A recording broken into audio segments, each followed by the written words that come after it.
Rainbow lorikeet is a species of parrot found in Australia. It's one of the most beautiful and friendly birds you can find. They predominantly inhabit rainforest, coastal bushland, woodland areas, and urban areas. Rainbow lorikeets mainly feed on fruit, pollen, and nectar. They also eat crops such as apple, grapes, and pears. Many fruit orchid owners consider them as pests. Some wild rainbow lorikeets are used to humans and can be hand-fed. They will sit on the head and arm of the feeder. To determine whether the lorikeet is a male or female, the male has a darker concentration of orange on his chest than the female.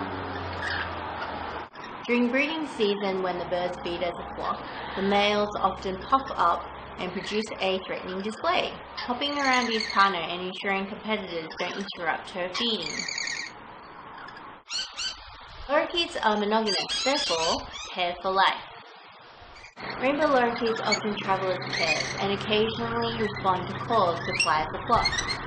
Breeding is during spring, between September and December, but can vary from region to region with changes of feeding availability and climate. They usually nest in hollow trees or overhanging rocks. They will nest with other lorikeets and other birds.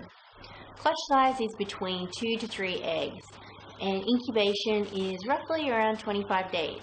They often defend their feeding and nesting areas quite aggressively against other lorikeets and other species of birds.